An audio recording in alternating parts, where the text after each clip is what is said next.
Зал был наполнен огнями и блеском.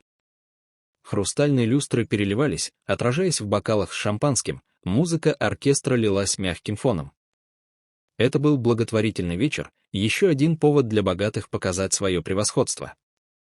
В центре внимания стоял он, высокий, уверенный в себе мужчина в идеально сидящем костюме. Миллионер поднялся на сцену с легкой усмешкой, словно весь мир принадлежал только ему.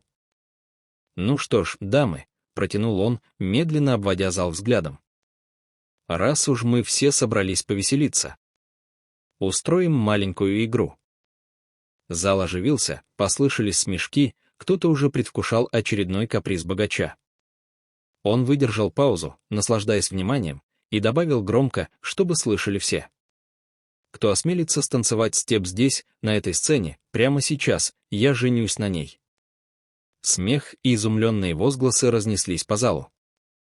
Некоторые девушки переглянулись, кто-то тихо захихикал, кто-то вспыхнул румянцем.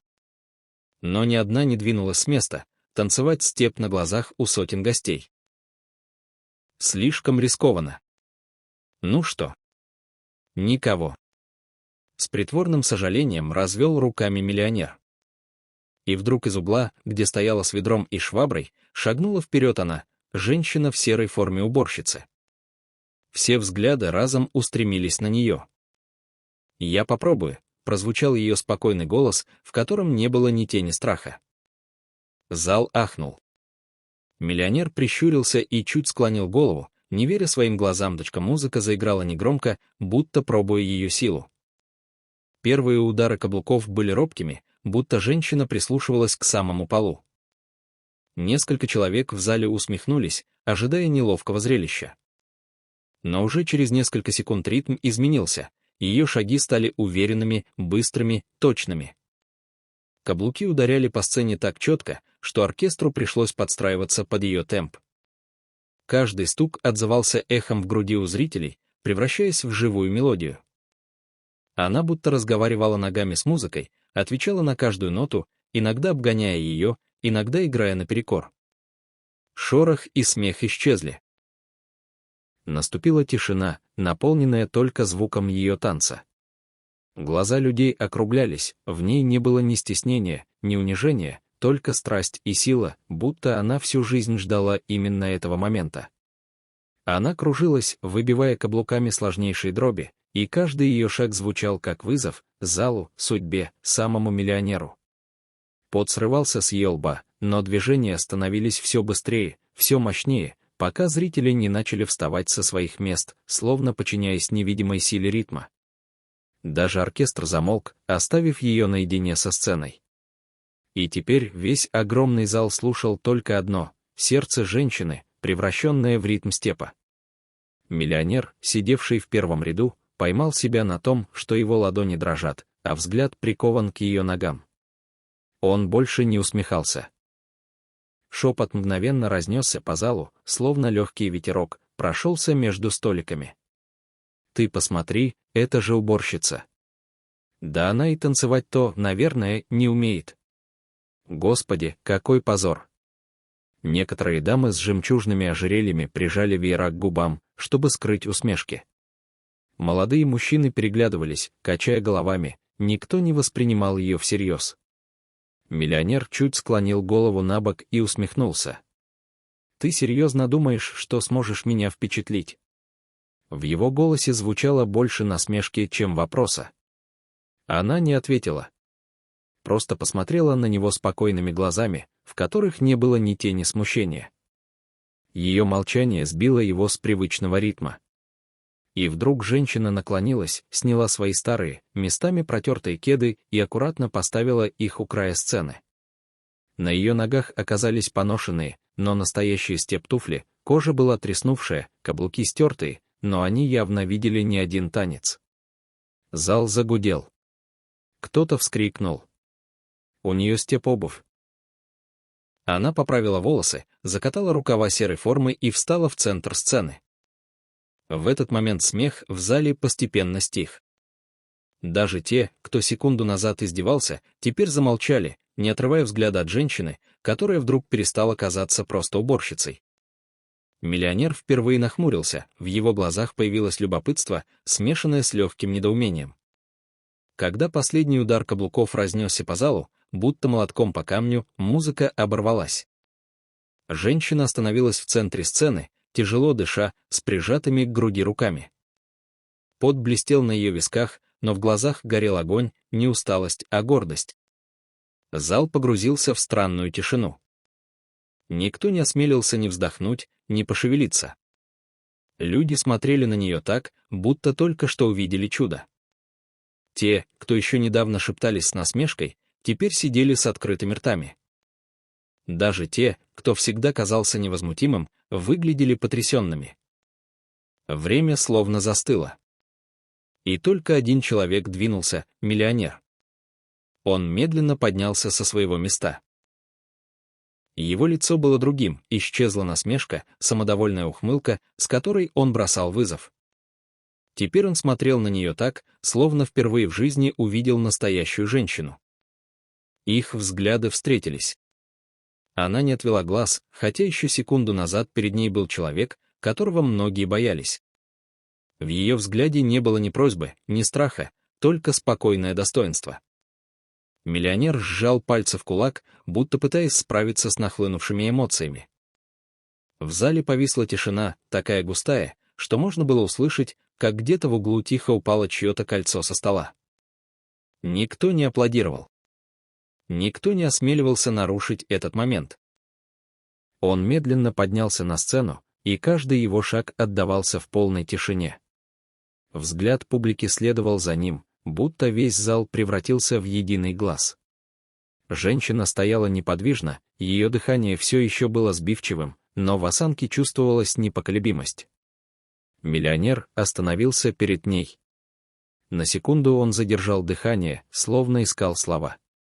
Его обычно резкий голос теперь прозвучал удивительно тихо. «Я держу слово». Он сделал паузу, посмотрел в ее глаза. «Но впервые в жизни я хочу жениться не потому, что сказал, а потому, что ты открыла мне то, чего я не видел». В зале будто сорвали невидимую завесу. Люди разом зашумели, аплодисменты вспыхнули, как буря, поднимаясь все выше и выше. Кто-то вскочил на ноги, кто-то кричал от восторга. Но она, стоявшая на сцене, словно не слышала этого шума, ее внимание было приковано только к нему. Он взял ее за руку. Его пальцы дрожали, но хватка была твердой, будто в этом жесте заключалось признание и уважение. Она не улыбалась широко. Лишь слегка, едва заметно, уголками губ. Но в ее глазах блеснули слезы, которые она не позволила себе пролить раньше. И в тот миг уборщица, простая женщина в серой форме, стала для всех королевой этого вечера. Даже самые надменные гости понимали, на их глазах случилось нечто, что невозможно купить ни за какие деньги. А миллионер, который привык играть с судьбой, впервые в жизни почувствовал, что судьба сыграла с ним, и он не проиграл. После бурных аплодисментов зал постепенно начал стихать, но атмосфера уже не была прежней. Люди смотрели на женщину иначе. Еще час назад она была для них просто частью интерьера, незаметной фигурой в серой форме, а теперь символом силы, стойкости и красоты. Шепот больше не был насмешливым. Она невероятная. Какой талант, какой характер. Я никогда не думал, что уборщица может. Кто-то даже стыдливо опустил глаза, вспоминая собственные слова, сказанные минутами раньше. Миллионер не отпускал ее руки. Он повернулся к залу и твердым голосом произнес: «Вы видели все сами. Деньги, статус, роскошь — это не главное. Главное — душа. Сегодня я нашел женщину, у которой она поистине велика». Аплодисменты вспыхнули вновь, еще громче. Люди вставали со своих мест, хлопая до боли в ладонях. Она же стояла с опущенными глазами, словно боялась поверить в происходящее. Но когда подняла взгляд, ее встретили сотни уважительных глаз, и в этот момент она ощутила то, чего никогда не знала раньше — признание. Оркестр вновь заиграл, не заказанную заранее легкую мелодию, а вдохновленный импровизированный мотив, будто подчеркивая историчность этого мгновения. Миллионер наклонился к ней и тихо произнес так, чтобы слышала только она. «Сегодня ты показала мне, что значит быть настоящим человеком. И если ты согласишься, с этого дня я хочу идти рядом с тобой». Зал взорвался овациями. А она, впервые за долгие годы, позволила себе улыбнуться широко и свободно, как женщина, которая наконец-то перестала прятать свои мечты. Утро после бала было другим. Город проснулся не с обычным шумом, а с новостями, которые уже гремели из каждого окна, из газетных киосков, из экранов телефонов. На первой полосе всех изданий сияли фотографии: миллионер на сцене, держащий за руку женщину в серой форме уборщицы. Заголовки кричали: «Танец, покоривший сердце миллионера». Уборщица превратилась в звезду вечера. «Любовь без масок. История, которая вдохновила тысячи». Она сидела у окна своей маленькой квартиры и держала в руках одну из этих газет. Неверие отражалось в ее взгляде. Всю жизнь она привыкла к тому, что ее не замечают, что ее труд остается в тени. А теперь весь город говорил только о ней. За окном собралась толпа журналистов. Камеры щелкали, микрофоны тянулись вверх. Люди кричали ее имя, которого вчера еще никто не знал. Телефон разрывался от звонков, театры, танцевальные школы, телепрограммы предлагали ей выступления. Ей обещали деньги, славу, даже контракты. Но все это звучало дико, словно речь шла о ком-то другом. Вдруг дверь тихо постучали. Она открыла, и на пороге стоял он. Уже без пафоса, без публики, в простой белой рубашке. В его руках был букет белых лилий. «Доброе утро», — сказал он мягко. «Я думал, ты сейчас особенно нуждаешься не в аплодисментах, а в тишине». Она улыбнулась ему впервые по-настоящему, без сомнений, без осторожности.